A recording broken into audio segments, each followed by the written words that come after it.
What's up guys, ito ang ating DA17V. So mag-install tayo na headlight. So ito po yung headlight natin, Novsight H4.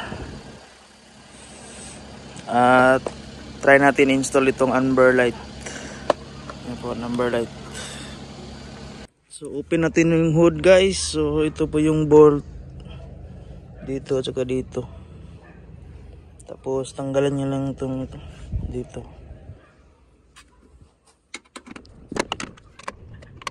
In the box. So ito manual. Tapos is mismong ilaw. H4. Dalawa. Right. Ito po yung standard niya. H4. Tapos kunin nyo ito.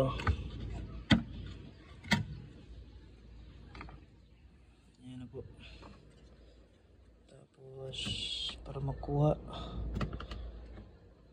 like that.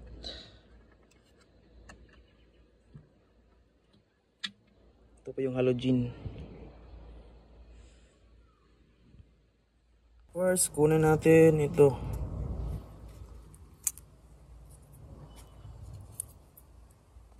Tapos i-mount nyo right. So ibalik yung lock. Yan na, na-lock na siya. Tapos cover. Balik na yung cover. Ito po yung para sa waterproof. Hindi makapasok yung tubig. Tapos lagay na ninyo yung mismong ilaw. Ganyan. Tapos ikutin nyo. Make sure nga nandito po yung up. Kita nyo ba yung up?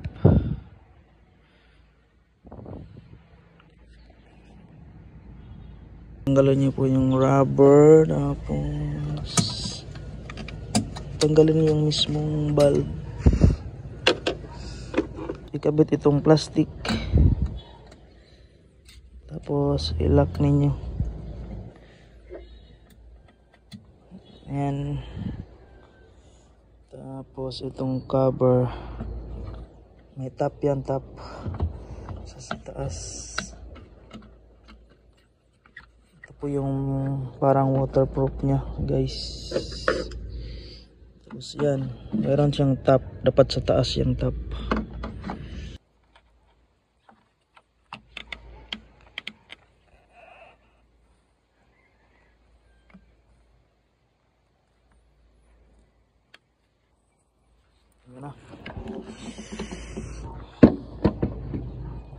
Make sure na mahigpit. Tapos dito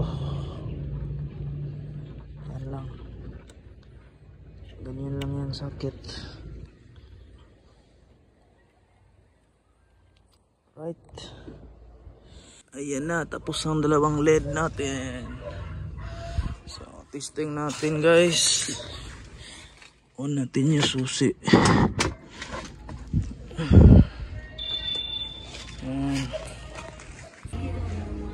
Yan na po yung mismong ilaw.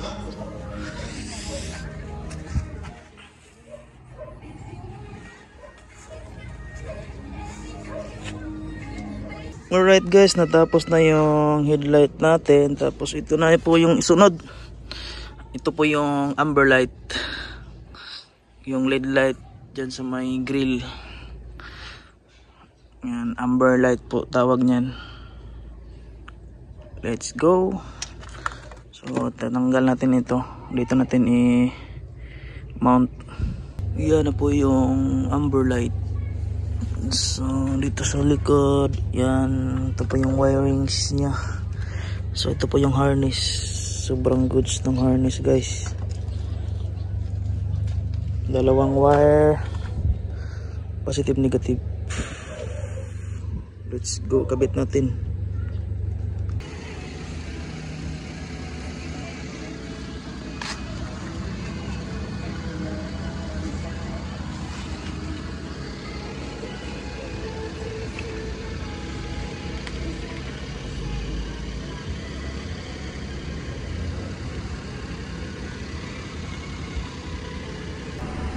Testing guys, testing.